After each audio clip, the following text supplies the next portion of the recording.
Está começando agora o SurtoCast, o podcast do Surto Olímpico. Olá, querido ouvinte, bom dia, boa tarde, boa noite. Está começando mais um SurtoCast, que é o podcast do site Surto Olímpico, onde vamos debater mais um assunto relevante, né? E o tema de hoje é interessante. Não vamos falar de nenhum esporte especificamente, né? Mas de alguns que em algum momento tiveram uma grande conquista no Brasil e não aproveitaram, não tiveram um tino para crescer e se popularizar. Vamos deixar um suspensinho no ar, assim, para vocês saberem quais os esportes, mas acredito que vocês já devem imaginar. Mas antes de falar quais são, né, e começar o nosso debate, vamos chamar os nossos integrantes da nossa mesa redonda virtual. Começar por ele, o chefe, que teve um tour pela Europa, comprou 3 clubes de futebol, 2 de handball, 5 de vôlei, vai montar uma dinastia esportiva. Regis Silva, cara, tudo bom? Uma pergunta para você, que você agora está entrando nessa área de dirigência, né? Qual é a grande falha dos nossos dirigentes em não aproveitar esses momentos de quando surge um craque, um fora de série em algum esporte? Você que comprando clubes pelo mundo, o que pode dizer sobre isso? Bem, bom dia, boa tarde, boa noite aos ouvintes e apenas uma palavra define.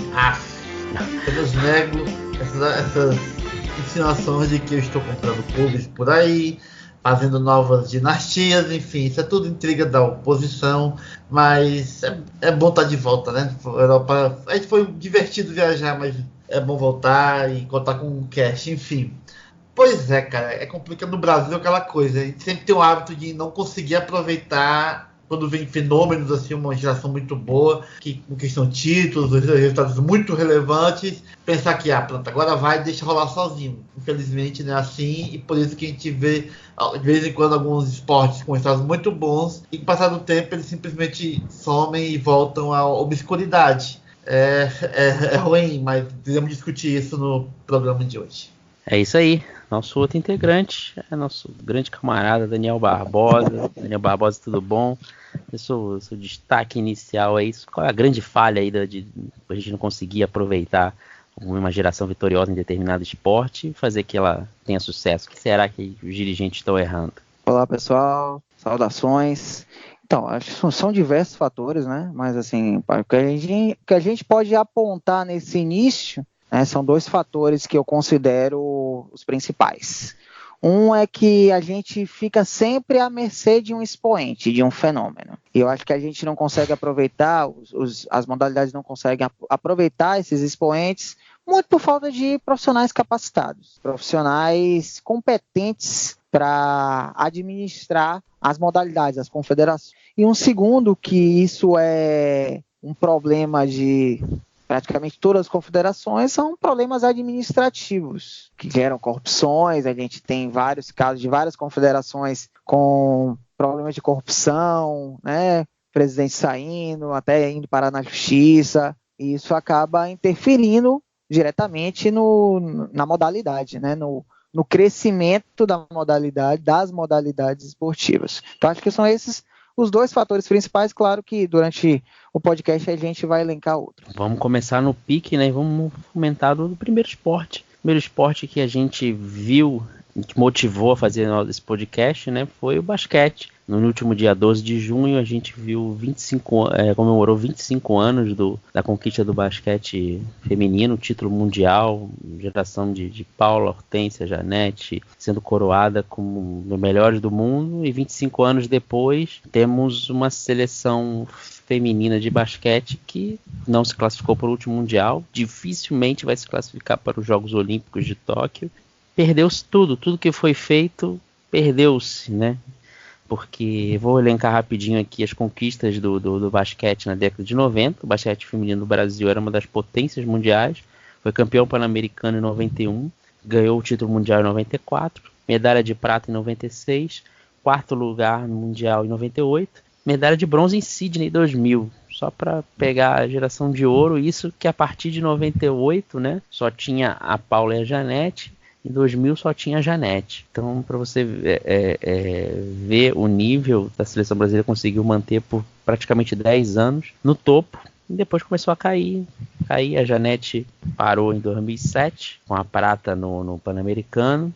Em 2008 ficou na primeira fase, em 2012 também, 2016 também, e em 2016 teve o agravante de não ter tido nenhuma vitória. Mas vamos jogar aí para vocês aí o que vocês acham. Aliás, é bom acrescentar que nem no basquete feminino, não somente o basquete masculino, também estava muito mal, ficou muito tempo fora dos Jogos Olímpicos. Tem uma seleção hoje em dia também razoável, não é tão pior que a feminina, porque o masculino ainda teve um pouquinho de tratamento, digamos assim. Então vou jogar para vocês essa aí do que os erros do basquete, que eu vou até me abster um pouco, porque eu gosto muito de basquete, eu sei os culpados aí, né? Mas vou deixar vocês falarem um pouco primeiro sobre o que aconteceu, que a gente não aproveitou isso aí. Qual o grande problema do dirigente do basquete brasileiro, que já foi considerado o segundo esporte, né, depois do futebol? Não, no caso, a gente já vou ser direto e reto. O grande problema do basquete foi a nossa Confederação Brasileira de Basquetebol. Eles são os principais responsáveis por não aproveitar uma geração de ouro no basquete feminino. Você vê que depois que a Paula aposentou, né, depois do Mundial de 2006, a Janete ainda levou nas costas a seleção, né? Mas ali naquela época a gente já percebia, lá atrás a gente já percebia que o basquete não caminhava bem. Acho muito por conta da administração da CBB, a administração corrupta que está tentando se reerguer agora, mas problemas de corrupção impediram investimentos, impediram profissionais capazes de desenvolver um trabalho, isso influenciando na base. A gente vê que ainda os resultados da base são muito aquém. Então, acho que eles são os principais responsáveis. Rapaz, o Daniel gabaritou, né? A culpa total e absoluta da Confederação Brasileira de Basquete, né? Foi muito ruim, foi péssima, grego. Praticamente destruíram o basquete. Tanto você questionar o feminino, o masculino, foram para um buraco sem tamanho. Tanto que, você vê, o Brasil quase ficou fora da Olimpíada, mesmo sendo país sede, porque não tinha pago o convite para o Mundial de 2014, né, que o Brasil não classificou na quadra, depois de uma campanha vergonhosa na Copa América, pesou de convite, não pagou o convite, chegou a ser suspenso, conseguiu liberação na última hora, depois de suspenso, normalmente não pagou, só depois, quando o Gui Peixoto assumiu, conseguiu fazer uns ajustes, que conseguiu ser readmitido totalmente e conseguir que as seleções brasileiras pudessem voltar a nível internacional a competir, né? O basquete basicamente quase foi destruído, quase foi exterminado, podemos dizer assim, no Brasil, né? Com essa administração horrível, desastrosa, corrupta, desviou dinheiro. O atual presidente também pegou aos pedaços a confederação, que está tentando se reerguer agora, né? Obviamente que não vai ser da noite para o dia que você vai conseguir colocar uma terra em ruínas de pé de novo, vai levar um tempo, mas é melhor do que nada. Mesmo a perspectiva é de subir, né? Mas no momento ainda está, digamos, juntando os caquinhos, tentando montar alguma coisa. Mas culpa total absoluta da confederação e dirigentes corruptos. Basquete foi parar nesse buraco. O feminino mais com mais gravidade, mas o masculino também foi no bolo. E só complementando, que a gente falou até mais do basquete feminino, né?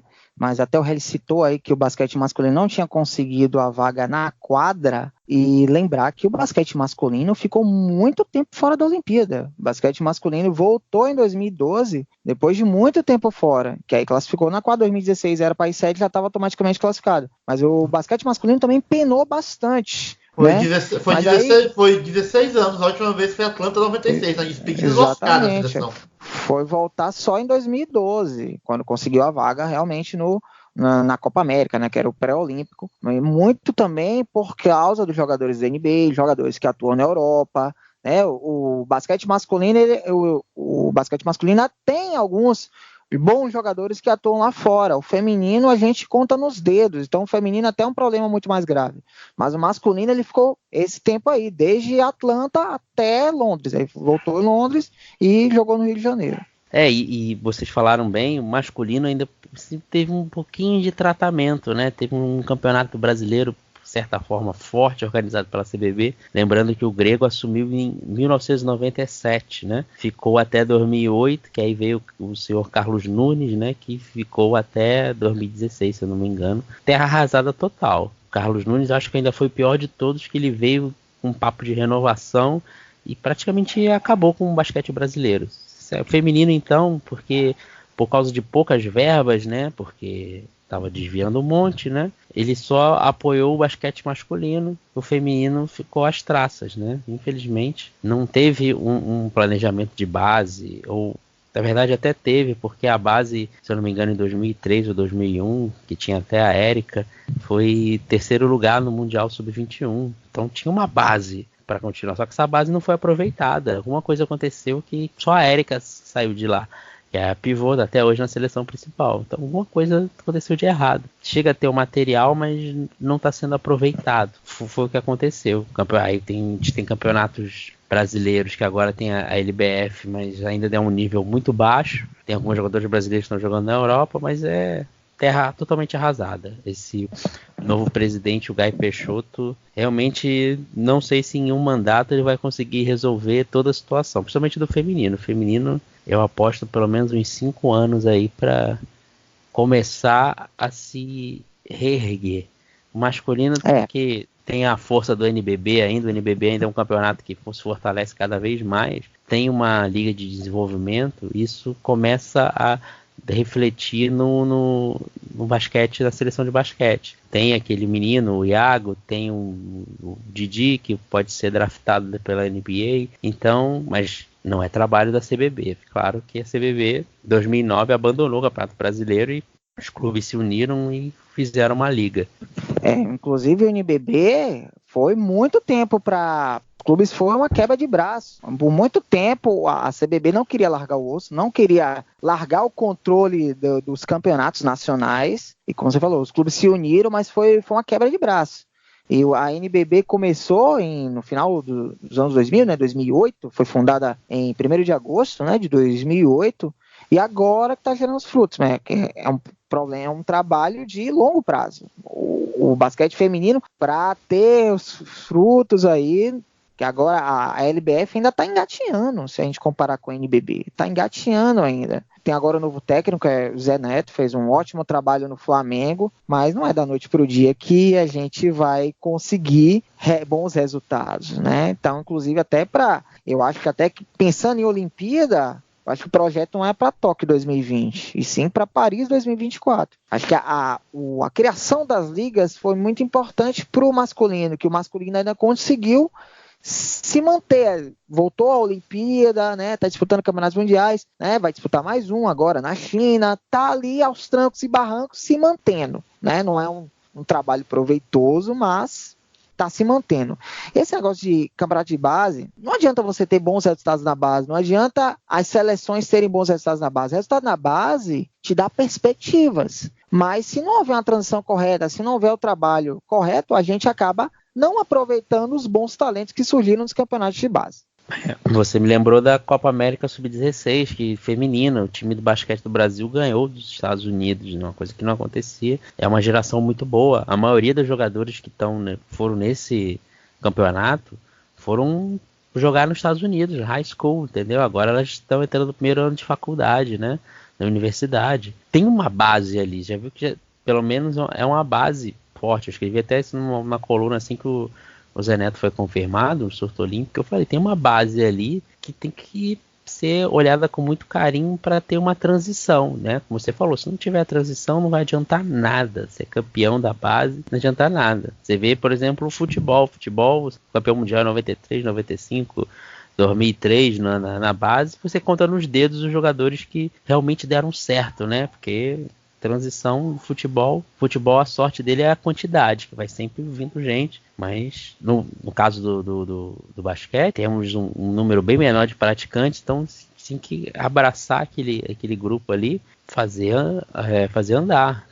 Eu acho que o basquete, falamos bastante até disso, eu falei que eu ia deixar vocês falarem, porque tentei não me alongar muito, mas Vamos pro próximo. O próximo, digamos, é mais... tá no meio do caminho, né, digamos assim, que é o handball, né? O handball tá em crise, né? Em crise, teve um problema com o presidente lá, problema de verbas, mas há 6 anos atrás o handball feminino foi campeão mundial. Você vê, hoje em dia, a seleção feminina tá com um técnico estrangeiro, mas fica a preocupação de como essa seleção vai ser mantida. Não tem verba, né? Não sei se o COB está segurando, mas o principal foi que handball, que é o maior esporte praticado em escolas, eu pratiquei, acho que todo mundo já praticou handball nas escolas, não teve aquele boom, né? Que era para ter vindo um campeonato mundial. Regis, já que você um grande entusiasta na época do título mundial, e você falasse aí sobre o que os erros aí dos dirigentes do handball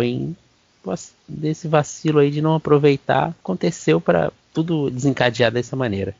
Como sempre, falta de investimento. Tipo assim, é o lugar comum essa geração, assim, geração que você vence muito forte, campeão mundial 2013. Poxa, acho que em caso da operação do handball mesmo, né, falta investimento de caixa acreditada. Poxa, tô aí, vamos conquistar mais. A gente não precisa nem botar dinheiro e tal para investir. Mas aí foi um erro, né? Eles simplesmente não investiram na base e tal, deixaram correr frouxo, como costumam dizer. E o handebol feminino caiu, né? Aquela coisa. Agora, o ano passado, se não me engano, acho que não passou nem da primeira fase do último Mundial, né? Acabou eliminada. Tem que disputar do 17 ao 24 para você ver que em apenas 2 mundiais seguidos, né? 15 e 17. Nesse mundial, no último mundial, aliás, o Brasil caiu demais, mesmo um time até relativamente forte, com a base ainda do mundial. Acho que é mais falta de investimento mesmo, não tem muito o que explicar. Investiram na base para fortalecer e tal, e o handball caiu de rendimento e tá aí. Agora tentando ainda mais forte na América do Sul e nas Américas, superando a Argentina, mas com a Europa já o papel outro é mais difícil. Enfrentar a Holanda, Rússia, Noruega, França, que são muito fortes, Romênia, por exemplo, também. Falta de investimento, na minha opinião, puramente falta de investimento. Então, é o mesmo problema da Confederação de Basquete. Lembrando que as eleições da Confederação de Handball, recentemente, foram parar na justiça. Eu acho que essa seleção de handball de feminino, lembrando que em 2015 caiu nas oitavas, perdeu para a Romênia, após até se classificou em primeiro na primeira fase, e em 2017 não passou da fase de grupos, né? Que o Brasil no handball feminino se a gente for fazer uma comparação com o basquete, tá naquela fase quando a Janete estava tentando segurar a onda, que ainda mantinha o Brasil ali entre os 4 primeiros. O que está segurando o Brasil aí são as jogadoras que jogam na Europa, que ainda você mantém aliado a um técnico estrangeiro, você ainda mantém uma equipe minimamente competitiva. Não vamos esquecer que o Morten Solberg, campeão mundial com a seleção brasileira em 2013, se dependesse dele, ele continuaria aqui no Brasil. Hoje ele é técnico de Angola. Ele largou o barco, saiu da seleção por divergências com a Confederação Brasileira de Handball. Então isso aí já diz muita coisa, né, sobre isso. Velho problema, a gente não consegue mais angariar talentos, tanto que os resultados do handball mundialmente são resultados discretos. É preocupante, o Brasil no handball está com aquele sinal amarelo, quase fechando para o vermelho, porque quando as remanescentes do título mundial aposentarem, Duda, Ana Paula, Babi e companhia, aí é que vai ser tenebroso o nosso futuro. Mas tu acha que corre risco mesmo de virar um basquete feminino, um handball feminino? O risco existe. Se não houver um trabalho emergencial, se não houver um trabalho na base, se não houver verba para investimento, se continuar problemas administrativos que persistem na confederação, corre sério o risco de virar um basquete, sim. A Regis também tem essa preocupação do handball virar um basquete feminino em a médio prazo, digamos assim? O handball feminino realmente está perigando mesmo com a apresentadoria como o Daniel mencionou, né? Dos principais nomes da época do título mundial. Realmente o handball feminino está caminho a ser apontando assim, ou faz alguma coisa ou vai ficar uma seleção de segundo nível, O buraco é logo ali. Se não tomar as precauções necessárias, vai despencar e vai ser feio. Que para tirar uma outra geração daquela da Cartola, olha, vai ser preocupante. Eu acho que ele tem razão, sim. Porque assim, gente, só complementando, handball, basquete, outras modalidades de esportes coletivos, a gente não tem, como até o Marcos mencionou há pouco, não é como futebol, que brota jogador, né? Desde criança você já tem uma bola no pé. Então, brota hoje o futebol brasileiro ainda não tem mais os mesmos resultados que outrora, mas o futebol brasileiro ainda é o maior exportador de jogadores para o exterior. Mas basquete, handball, a gente não tem a mesma quantidade de praticantes como tem no futebol. Então, a gente não tem o mesmo material humano. Então, isso exige ainda mais trabalho das confederações, nesse sentido. Para a gente ter, senão a gente vai depender de gerações e expoentes. Uma geração que vai brotar aqui, daqui a 20, 30 anos brotam ali, ele vai ficar de caju em caju. O que me incomoda mais no handball é o fato dele ser tão praticado nas escolas e a gente não ter nenhuma liga razoável, né, cara? É um esporte coletivo que a gente não tem praticamente. Tem a liga nacional de handball, mas é fraca, né, cara? Com todo respeito, tem jogador ainda que vai pra seleção, mas é fraca. Dá pra gente fazer, sabe, uma liga razoável, mas depende dos dirigentes. E deu sorte de a gente ter esses jogadores para a Europa. O masculino agora está despontando, uma geração nova, né? O antigo técnico estrangeiro do Brasil agora me falha o nome, acho que era Jordi Ribeira, né? Rivera, não lembro. Jordi Ribeira. De Ribeira. Ele falou que essa geração ia explodir depois de 2016, né? Que tem o Raniel, o Zé Toledo, tem todos os jogadores que já estão na Europa também, né? E são novos, né? Então vamos ver o que vai acontecer. Quando teve grana e investimento no masculino, que estava em defasagem em relação ao feminino, foi investido. Agora não vai, pelo visto, não tem grana para fazer que o feminino não perca a relevância. Tomara que surjam, que aquela conquista faça reverberar em outros jogadores que tenham começado naquela época para melhorar.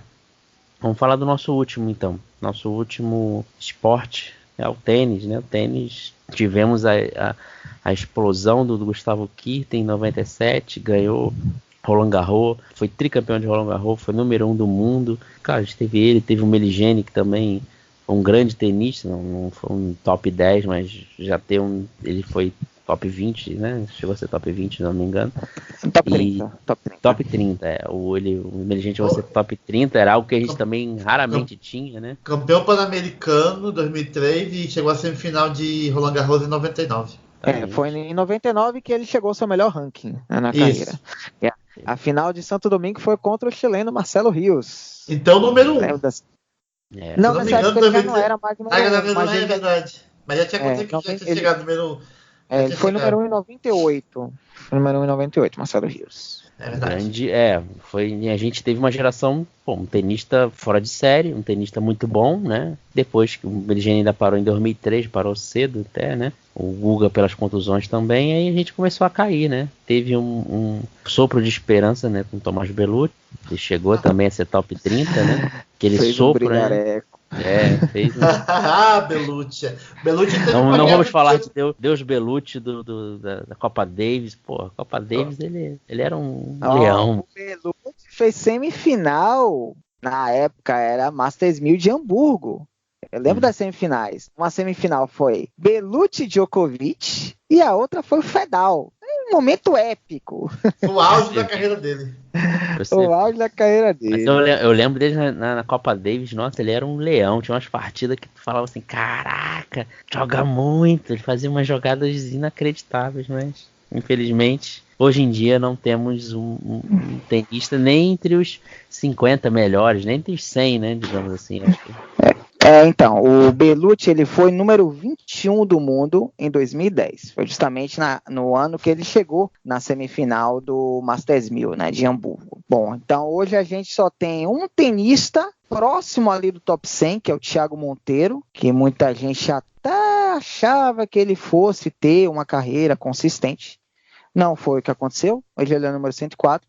temos uma esperança, que é o Thiago Wilde, que foi campeão júnior, né, juvenil, no US Open ano passado. Mas é aquilo, não é um sopro de esperança, mas vai ser aquela mesma coisa. Porque eu acho o seguinte, o tênis, a gente percebe quando o trabalho é bom, quando brotam vários tenistas. E aí é revoltante saber, por exemplo, que os nossos vizinhos, os hermanos argentinos, só em Buenos Aires tem mais quadras públicas do que no Brasil inteiro. E se a gente pegar a Argentina, o Guga foi tricampeão de Roland Garros, certo? 97, 2000, 2001, se não me engano. Em 2004 tivemos uma final argentina em Roland Garros. Gaston Gaudio e Guilherme Coria. O Gaudio levou a melhor na época. E a Argentina sempre tem tenistas entre o top 100 e mais de um. Se a gente for pegar hoje, a Argentina, muita gente só sabe, quem acompanha tênis assim de forma esporádica, lembra só do Del Potro.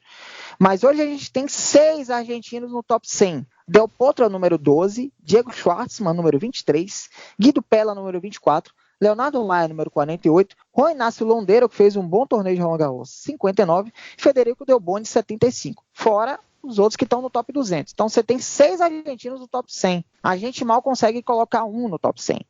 E se eu for mais radical, tem um tenista boliviano no top 100 hoje.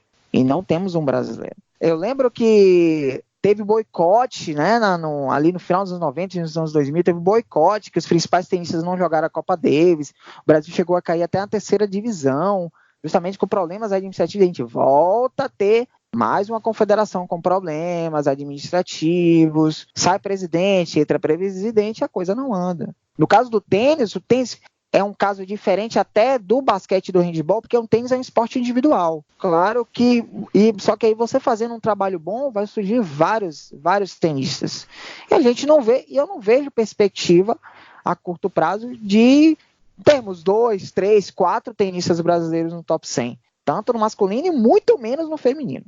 Eu acho interessante que até no juvenil você vê muitos tenistas brasileiros lá no top 100, né? Mas eu acho que parece ser um problema de transição, né? Não sei, Regis, o que você acha? Assim, falta ter um apoio, talvez, da confederação dirigente para, na hora da transição dos atletas, do juvenil para o profissional, para eles não se perderem por aí, não ficarem só disputando o challenge da vida? Cara, falta sem apoio, porque eu já li muito tenista jovem reclamando que é difícil você fazer aqui na América do Sul, jogar muito em torneios, que o pessoal joga mais na América do Norte, então na Europa, que tem mais torneios, tem mais, digamos, eles podem pegar mais marra nesse torneio, que até tem tenistas mais ranqueados. A América do Sul não tem tanto assim. Aí reclamam muito da falta de apoio financeiro, que não é barato. Os prêmios assim, de Challenger, né, não é essas maravilhas todas. Não é muito assim. É difícil você querer fazer evoluir o tênis aqui, por exemplo, sem dinheiro, sem apoio aos mais jovens que em um certo período do tempo vão, desistir. Tem o caso do Orlando Luiz, né, que foi muito bem nos Jogos da Juventude em 2014, mas 5 anos se passaram até agora ainda tá meio no desabrochou. Que ela faz um torneio decente, mais challenge, mais torneio assim, mais ATP mesmo, mais pra cima, não rola, não desabrocha. Aí tem que ter mais apoio. Sem apoio não adianta. Muitos que vêm da base, do juvenis, aí quando chegam no adulto, alguns chegam até a desistir mesmo, e outros não desabrocham, não vão pra frente. Por isso tênis do Brasil fica encalhado ali perto do top 100, mas não desabrocha com. Já teve 2, 3, mas hoje em dia não tem nenhum no top 100. O Thiago Monteiro está mais perto. É complicado. O Regis até falou uma coisa interessante da questão dos torneios. Realmente, você precisa de grana, você precisa de um bom patrocínio, um bom apoio, porque os principais torneios, a gente tem poucos torneios aqui na América do Sul, né? Torneios que valem pontos no ranking, que dão uma boa premiação em dinheiro. Gente, tem poucos comparado, claro, à Europa, à América do Norte. Então, tanto é que quando os tenistas eles vão fazer uma gira na Europa. Eles jogam 4, 5, 6 torneios, já ficam por lá para somar pontos e conseguir uma grana para se manter nos torneios seguintes, né? Nas semanas seguintes. Então, realmente um problema essa questão de falta de apoio, de falta de patrocínio para você se manter no circuito. Porque, realmente, muitos tenistas que vão bem no juvenil acabam não conseguindo desabrochar no profissional justamente por essa questão, né? Então a gente vê esses argentinos que eu citei, mas a gente tem 2 chilenos também no top 100, temos o Christian Garín e temos o Nicolás Jarry, e temos o boliviano, que fez até um bom torneio de Roland Garros, um boliviano que hoje ele é número, tô até olhando aqui o ranking da ATP, ele é número 94, o Hugo Dellien, e ele tem 26 anos. Eu acho que o grande problema é esse mesmo, porque o tênis é um esporte caro, você precisa viajar, você precisa ter um bom equipamento, você precisa ter toda uma estrutura para poder funcionar em quadra, né? Porque o tênis é um xadrez mental e físico muito forte. Então eu acho que isso que está afetando os nossos jogadores na transição, né? E o tênis teve a sorte, né? Porque vamos ser sinceros, a sorte, tanto como no handebol e o basquete, como citamos, ter surgido um fora de série, né? No basquete e no handebol foram 2 ou 3 jogadores fora de série. Mas no caso dele, foi um fora de série que foi o Gustavo Kirten, né? Vou ser sincero para vocês, não sei de vocês, mas antes de Gustavo Kirten, meu interesse por tênis era muito pouco. Praticamente, minhas lembranças talvez sejam de ver alguma Copa Davis na Rede Manchete, mas nada assim, muito interesse. Depois que ele surgiu, que eu passei a me interessar muito mais por tênis. Isso, pelo menos na época, não foi aproveitado, né? Embora surgiram depois, acho que teve o Flávio Sareto, Marcos Daniel, teve outros que conseguiram fazer alguma coisa, mas também não suficiente para chegar, pelo menos, em um ranking tão bom quanto nem do Meligeni, né? Do Meligeni e do Guga. Então... você falou até memória é uma memória afetiva. Eu também, meu primeiro contato com o tênis, né, como telespectador, foi justamente na TV Manchete. Que a TV Manchete passava os jogos da Copa Davis, né, do Brasil, né, que foi aí que eu conheci Luiz Mata, Jaime Sims, né, entre outros.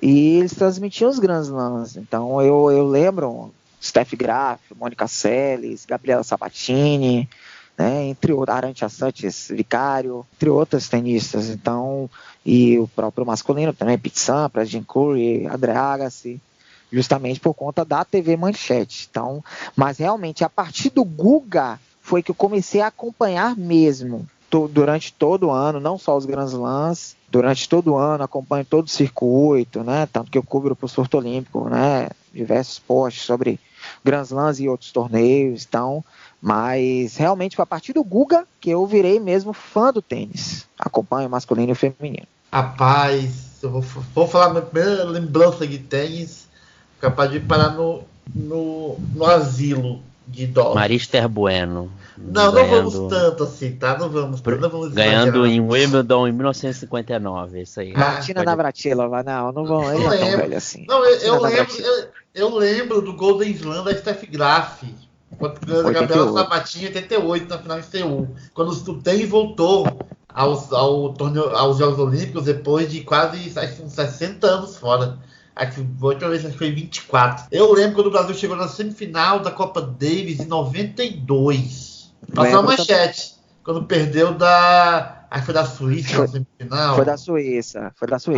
Lá na Suíça. Ou da Bélgica, agora não tô lembrando, mas acho que foi da Suíça. Aí também lembro assim, 90, pra frente eu lembrei em outras coisas, mas a memória mais antiga de tênis é pra 88, 89, nessas bandas.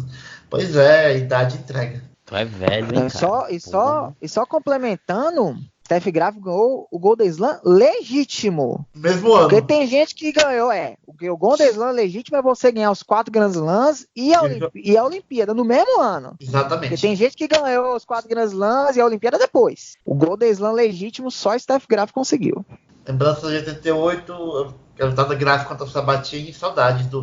Aliás, em 96, o Meligeni deu azar. O Meligeni disputou o bronze contra o Pais, né? Atlanta 96, o Leander Pais. Perdeu na disputa do bronze. Quando outra podia ter sido épico com mais uma medalha de tênis brasileiro, mas infelizmente o Meligeni acabou sendo derrotado pelo indiano na disputa do bronze em Atlanta. Eu lembro até que teve uma hora que ele ia sacar, que até teve um brasileiro que gritou, ele vai errar, eu lembro disso, cara, e ele errou. Que filha da... O famoso momento, aquele meme da internet, antes de dar merda. E filha e da realmente mãe, foi em né, que faz, eu não lembro 92. disso. E só a Copa Davis foi em 92. O Brasil perdeu da Suíça na semifinal, 92. Que os Estados Unidos ganharam da Suíça na final. Então foi Sim, foi onde 92. ele chegou mais longe. 92. Foi Mas 92. 99, ele pegou a semifinal contra a Austrália, não? 99 foi Não. de novo. Foi com Foi. o 99 foi de novo, né? Foi Foi contra a isso Austrália. mesmo, se não 99. Perdeu para Leighton Hewitt e companhia. Tem Patrick Exatamente. Rafter também. Nossa, Era o Guga Meligeni, o Won Sims ainda fazia jogava, então ele fazia dupla com o Guga, né? E não lembro quem era o reserva. O André Sá era o reserva. O Brasil e Austrália lá na Austrália. Aí jogou na grama. Foi 2000. Você vê, era um quarteto bom. Foi 2000, né? Foi 2000.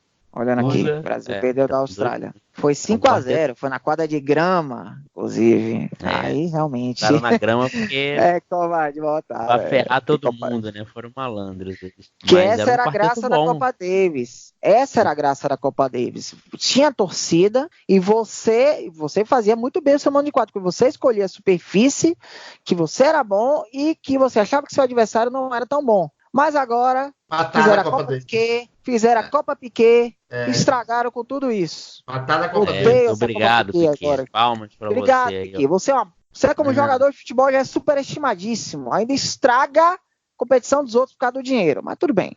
A única coisa que o Piquet... Acho que... Não, o Piquet não fez certo, porque o erro... Eu não sei como a Shakira casou com ele, não sei o que ela viu nele. Pois é. Porque até a único carreira da acerto do Shakira... Até a carreira da Shakira não é mais a mesma. Verdade. Desde o Waka Waka ela não fez nada que... Não, né? na verdade, Shakira, pra mim, era a Shakira raiz. Estou aqui. Pop rock, Essa Shakira pop enlatada americana eu não curto muito, não. Onde está o coração, caramba. É isso aí mesmo. Primeiro CD, tem o CD original dele. Saudade, Shakira. Saudade de Shakira raiz. Tinha cabelo preto, lambido. O Waka Waka era legal. Não, o Waka Waka já tava... Legal. Legal. Eu prefiro os sucessos mais antigos. Eu sou mais tradicionalista. Não, mas a melhor música da Copa é o Waka The Waka. Voice aqui. É o Waka Waka. Waka Waka? Na Copa do A melhor Mundo? música da Copa é o Waka Waka. Copa do Mundo. Eu acho que o Waka Waka realmente... Foi demais. Olha, foi a única música que tocou em todos os jogos da Copa do Mundo que eu não enjoei. Exatamente. Tenho na minha playlist também. Tenho na minha playlist. Waka Waka e outras da Shakira também. Mas especialmente a Shakira raiz. A melhor música da Shakira... The Voice. Eu gosto de Estou Aqui, a versão original, e o remix de Donde Está o Coração. As duas top. Tem Pies Descalços também, que é um pop rock maneiro. Tem Antologia. Eu acho mais ou menos. Tem Boelber. O primeiro CD dela, Pies Descalços, é todo bom. Cega Sordo Mudo é muito bom. Mas aí já é o segundo CD. Já é o segundo CD. Eu gosto muito. Ok, isso aqui virou um programa musical. Enfim, voltamos. Estamos aqui na MTV, cara. Estamos falando agora Saudades MTV Raiz também. Saudades MTV Raiz também, porque essa MTV enlatada eu não curto, não. Chama o Piores Programas do Mundo com o Mion. Mas enfim, o podcast é sobre Surto, né? É Surtocast, né? Gente, não é Surto Music, não. Fez uma digressão bem grande. Vou deixar essa digressão aí, porque ficou engraçado. Pois é, depois desse grande momento musical discutindo a discografia de Shakira, vamos para as considerações finais, porque chegou ao fim, né? Depois do Surto Música, vamos para terminar com o Surto Olímpico. Regis Silva, né? Deu seu tchau. E vou perguntar para você aí, podemos dizer que uma pergunta quase afirmação, né? Você dá sua despedida e dizer que o vôlei foi a exceção do esporte brasileiro, que aproveitou o momento e deu certo? Pois é, o vôlei é aquela coisa. Também teve problemas com os diretores, né? A de graça, etc e tal, também teve problemas, mas o vôlei passou meio que a tangente, né? Tem campeonatos olímpicos, teve o bifeminino de 2008, 2012, teve o terceiro campeonato masculino também de 2016, títulos mundiais, enfim. O vôlei meio que passou a tangente, só que a base do vôlei feminino do vôlei brasileiro também não tem essas coisas não. Nesse problema a base realmente não está vindo forte, mas aí fica para outro programa discutir se a base do Brasil no vôlei realmente pode dar conta da tradição e história do esporte no Brasil. E é isso mesmo, valeu galera, até a próxima. Daniel, também seu destaque final e a mesma perguntinha, né? Podemos dizer que o vôlei é a exceção, a regra dos nossos dirigentes aí, não aproveitar? Sim, o vôlei é a exceção à regra. Ficou muito tempo. Talvez hoje o vôlei não, tanto masculino como feminino, não tenham mais aquele brilhantismo, mas eles ainda conseguem, tanto masculino quanto feminino, conseguem ainda ficar entre os primeiros colocados. Então o masculino, desde que foi campeão em Barcelona, ainda conquistou outros 2 títulos olímpicos, foi tricampeão mundial. Feminino depois foi bicampeão olímpico, ainda não conquistou o título mundial, mas está sempre ali perto, né? Tem títulos de Grand Prix, de agora Liga das Nações, né? Liga Mundial. Talvez hoje não tenha aquele brilhantismo, mas estão sempre ali entre os primeiros colocados. O trabalho foi tão bem feito que o vôlei hoje é o segundo esporte mais popular, passou o basquete. Uma coisa até que a gente não mencionou, vale mencionar já que a gente citou o vôlei. Mas como o Reis falou, tem uma luzinha aí de alerta já se acendendo, já que o trabalho na base, né, os resultados na base já não são tão bons. Tanto até que José Roberto Guimarães deu uma declaração nesse sentido, né, preocupado com isso. Mas de 92 para cá são o quê? Quase 30 anos em que o vôlei brasileiro está sempre ali no topo. É isso aí, pessoal. Até a próxima. Se inscrevam no canal do YouTube. Eu sei que o Marcos vai falar isso. Sigam as nossas redes sociais. É isso aí. Também voto com os relatores aí. O vôlei foi o esporte que deu certo, né? Pelo menos depois do Ouro de Barcelona, né? Tá aí há mais de 25 anos, quase 30 anos entre os melhores do mundo. Isso aí, acabou o Surtocast. Façam o que o Daniel pediu.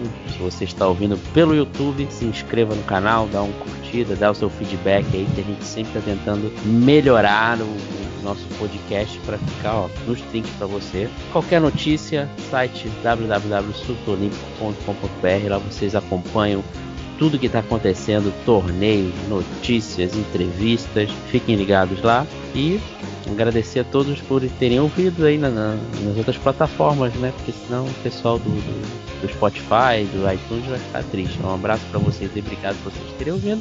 Até a próxima, nosso próximo Surtocast aí, fique ligado. Valeu!